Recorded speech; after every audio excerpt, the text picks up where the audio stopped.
حق تلفی کو زیادتی کہا جاتا ہے، اور جہاں حق ہی نہ ہو وہاں حق تلفی کا کوئی سوال نہیں۔ تو ہم اللہ کے بندے ہیں، اللہ کے امپلائیز ہیں۔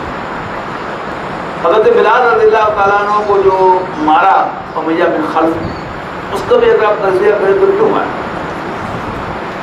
امیہ حضرت بلال کا رب تھا، حضرت بلال رسول اللہ صلی اللہ علیہ وسلم پر ایمان لے آئے، اور ایمان لانے کے بعد وہ امیہ کے پاس گئے، اور میں ازیوم کرتا ہوں کہ وہ گئے ہوں گے امیہ کے پاس اور انہیں کہا ہوگا کہ سر میں بڑا شرمندہ ہوں کہ میں آپ کی خدمت میں بڑی کوتاہی کرتا رہا ہوں، کچھ چوری بھی کرتا رہا ہوں، بدجانتی بھی کرتا رہا ہوں، لیکن وہ جو ہے نا ہاشمیوں کے عبداللہ کے بیٹے محمد صلی اللہ علیہ وسلم، انہوں نے مجھ سے وعدہ لیا ہے کہ میں جھوٹ نہ بولا، چوری نہ کیا، خیانت نہ کیا، لہذا آج سے میں آپ کی خدمت بڑی دیانتداری سے کروں گا۔ جب خوش ہوا ہوگا وہ ہوگا، میرا کھوٹا سکہ محمد نے کھڑا کر دیا، لیکن حضرت بلال رضی اللہ تعالیٰ عنہ نے اپنی بات جاری رکھتے ہوئے فرمایا لیکن کی کیا بات میرے در میں مخدوم ہے، میں آپ کی خدمت تو کروں گا، لیکن اب میرے در، یعنی اب جو ریئیکشن اس کے اندر ہونا چاہیے تھا کہ ہو دے یو سے دیٹ، صرف کیسے ہوئی تم؟ تو حضرت بلال رضی اللہ تعالیٰ عنہ کے خلاف جو سارا تشدد اس بات پر تھا کہ وہ جو اصل حیثیت تھی امیہ کی، حضرت بلال نے وہ ماننے سے کر، ورنہ اس کی تو بڑی خوشی کی بات تھی۔ کون امپلائر یہ چاہتا ہے کہ اس کا امپلائی جو ہے وہ دیانتدار نہ ہو؟ وہ پاگل تھا۔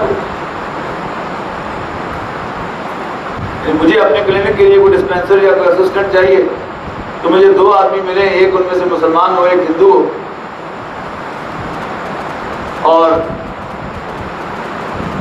میں پوچھوں کہ جی پہلی ان کی ہسٹری کیا ہے، مجھے پتا چلے کہ وہ ہندو جو ہے وہ بہت زیادہ کھڑا آدمی ہے، کمپیٹنٹ بھی ہے اور کھڑا بھی ہے، اور مسلمان جو ہے اس نے فلاں کلینک پر پہلے کام کیا تھا اور وہاں پر اس نے کوئی ہیرا پھیری کی، تو مجھے اسلام سے کتنی محبت کیوں نہ ہو، میں کسے ملازم رکھوں گا؟ تو بھیا اتنا پاگل تھا، کیونکہ بات ملازم کی نہیں غلام کی تھی، اور حضرت بلال نے امیہ کو اپنا رب ماننے سے کہا۔ یعنی اللہ تعالیٰ کے ساتھ ہمارا تعلق جو ہے اس کو سمجھنا کہ ہم اللہ کے کیا ہیں بہت ضروری ہے۔ پھر اب آئیے فوکس کیجیے غلامی اس کے تقاضے،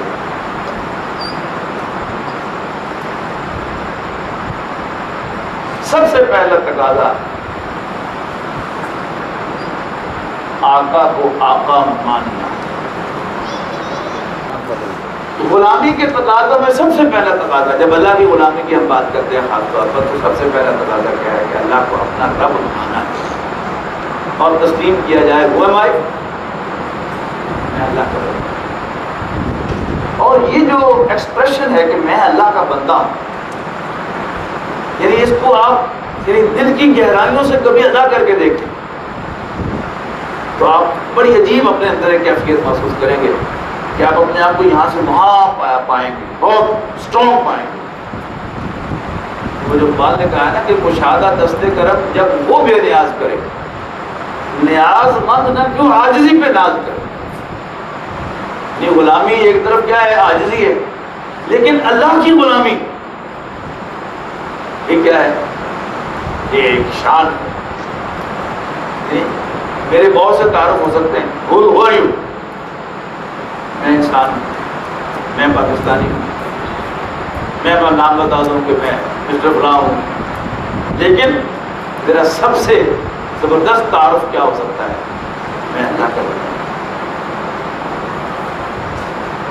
انی عبداللہ، میں اللہ کا بندہ ہوں۔ تو یہ انسان کا سب سے بڑا تعارف ہے۔ تو سب سے پہلے اللہ کو اپنا آقا ماننا، پھر اپنے آقا کے سامنے ہاتھ پھیلایا جا سکتا ہے، اسی سے مانگنا.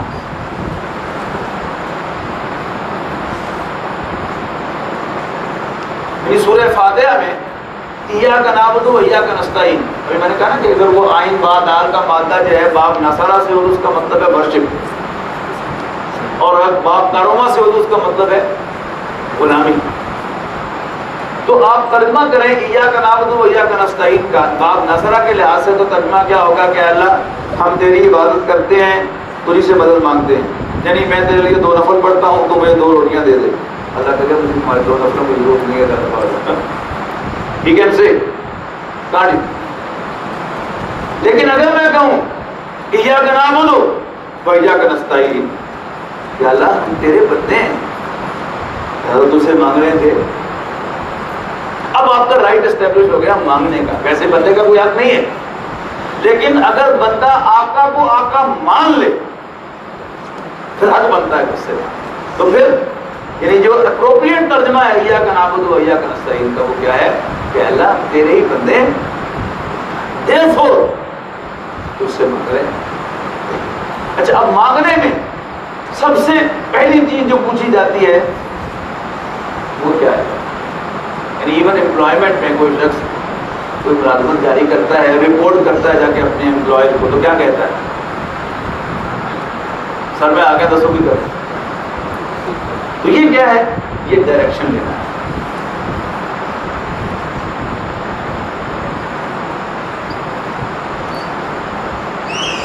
یہ ہے اہدنا الصراط المستقیم. پھر ایمپلائمنٹ میں کم، لیکن غلامی میں 100% جو ہے اس کا آبجیکٹو جو ہے اس ڈائریکشن کا وہ کیا ہوگا؟ پرسنلی اپنے آقا کو راضی کرنا. یعنی یہ کیا خط مستقیم؟ خط مستقیم کیا ہے؟ 2 نقطوں کے درمیان کم سے کم فاصلے کو خط مستقیم کہتے ہیں. لیکن صراط مستقیم کیا ہوتا ہے؟ کیا یہاں سے سوسا روڈ پہ چلے جائیں اور جب آپ ٹریفک سگنل کو ہٹ کریں تو دائیں لیں گے، سیدھے آپ کے قریب پہنچ جائیں گے، حالانکہ وہ سڑک سیدھی تو نہیں ہے. یعنی گول اورینٹڈ جو راستہ ہوتا ہے اس کو سیدھا راستہ کہا جاتا ہے. لیکن سورہ فاتحہ میں آپ غور کریں کہ وہ گول کیا ہے؟ اہدنا الصراط المستقیم صراط الذین انعمت علیہم. اللہ نے سیدھا راستہ دکھا، ان لوگوں کا راستہ جن پر تو نے انعام کیا. انعام کسے دیا جاتا ہے؟ جس سے آپ خوش ہوتے ہیں. یعنی میرا مقصد صرف اور صرف تجھے راضی کرنا ہے، بس مجھے وہ راستہ دے. تو اللہ سے ڈائریکشن لینا، پھر اپنے آقا کے لیے کام کرنا.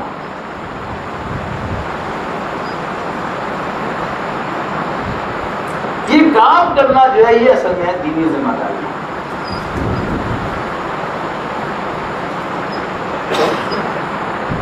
اسی میں نماز ہے، اسی میں روزہ ہے، اسی میں حج ہے، اسی میں حلال و حرام کی تمیز ہے اپنی پوری زندگی کے. اسی میں اللہ تعالیٰ کے دین کو دوسروں تک پہنچانا ہے، دعوت و تبلیغ ہے. اور اسی میں اللہ تعالیٰ کی وفاداری کرتے ہوئے اللہ کے دین کے غلبے کی ضرورت ہے. صحابہ کرام کی زندگی، حضور صلی اللہ علیہ وسلم کی زندگی کو دیکھیں گے تو نقشہ کیا ہے؟ میری زندگی کا مقصد تیرے دین کے ساتھ.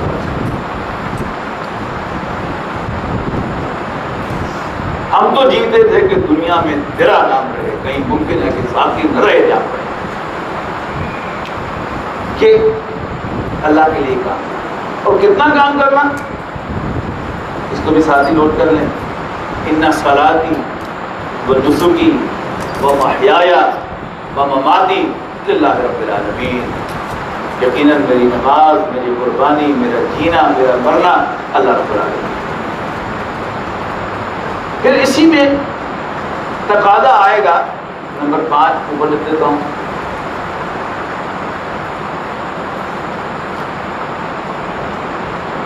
غلطی ہو جائے تو معافی مانگ. Very important.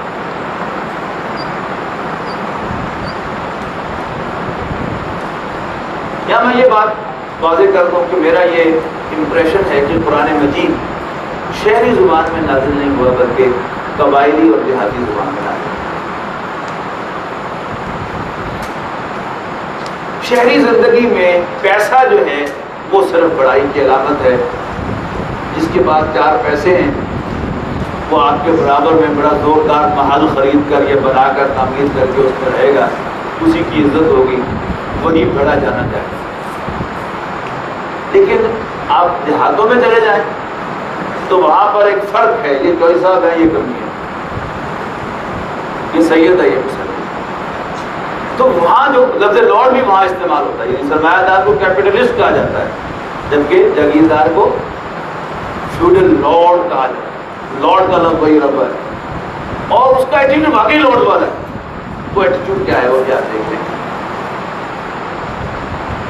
ایک سرمایہ دار کا امپلائی ہوتا ہے، اس کا غلام نہیں ہوتا، اس کا ایک امپلائی جو ہے وہ ہیرا پھیری کرتا ہے، غبن کرتا ہے۔ What does he do؟ اس کو کیسے ٹریٹ کرتا ہے؟ وہ اسے کمرے میں بند کر دیتا ہے اور اس کے گھر جو ہے وہ اطلاع دیتا ہے کہ آپ کے آدمی نے 10 لاکھ روپے کا غبن کیا ہے، وہ پیسے پورے کر دو اور بندہ اپنا لے جا، ورنہ ہم پولیس کو رپورٹ کریں۔ صرف پیسے سے لگ گئے۔ جب بھی کسی فیوڈل لارڈ کا کوئی کمی، کوئی ہیرا پھیری کرے، کوئی چوری کرے، تو فیوڈل لارڈ اس کے ساتھ کیا کرتا ہے؟ ڈراموں میں آپ کو وقتاً فوقتاً یہ چیزیں دکھائی جاتی ہیں۔ آپ کا دیہات کے ساتھ تعلق نہ بھی ہو تو ڈرامے آپ کو وہ چیزیں دکھاتے ہیں، بہت آئندہ غور سے دیکھیے گا۔ وہ سمپلی اس غلام کو، اپنے کمی کو بلاتا ہے اور ایک خاص روکدار آواز بلاتا ہے، راج! اور اگر اس کا وہ کمی جو ہے وہ ہاتھ جوڑ کر بیٹا سائن کہتا ہوا جو اس کے سامنے آ جائے، وہ جسچر ہے، کہیں وہ ہاتھ جوڑنے کا ہے جسچر، کہیں وہ یوں کر کے اسلام کرنے کا ہے، یعنی اپنی غلامی کا جسچر جو ہے وہ دے دے کہ جی آپ میرے آقا ہیں، میں آپ کا کمی ہوں، میں آپ کا غلام ہوں، جو بھی ہے، یعنی اپنے جسچر سے ہی وہ ثابت کر دے کہ I am loyal to you, میں آپ کا بندہ ہوں۔ تو اس کو ایک آدھ گالی دیتا ہے، ایک آدھ گلا لگاتا ہے اور بس وہیں پر ختم ہو جاتا ہے، اس کو معاف کرتا ہے۔ ہاں اگر اس کو یہ پتہ چلے کہ میرے فلاں غلام نے میرے شریک کے ساتھ کوئی جا کر سلام دعا لی ہے تو پھر اسے جان سے مروا دے، یہ ہے اصل آفینس۔ یعنی وفادار as long as you are loyal to him، تو چھوٹی موٹی کمی بیشی، گناہ، ہیرا پھیری اس کو خاص اہمیت نہیں دیتا، لیکن no matter how honest are you، how competent are you، لیکن اگر یہ پتہ چل جائے اس کو you are not loyal to him، تو پھر آپ کے لیے کوئی بات نہیں۔ اور last but not the least وہ کیا ہے؟ پناہ۔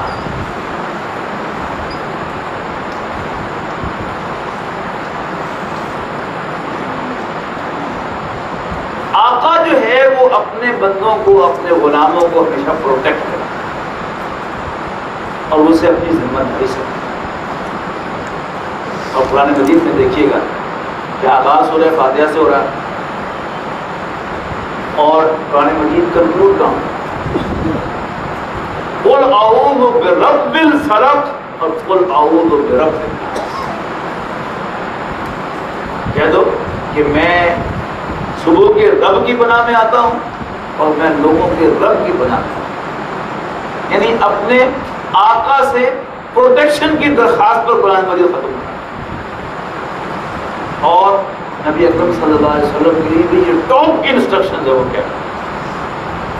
اما ینزغنک من الشیطان نزغ، جب بھی تمہیں شیطان کی طرف سے کوئی چوٹ لگ جائے فاستعذ باللہ من الشیطان الرجیم، تو شیطان مردود سے اللہ کی پروٹیکشن میں آ جانا۔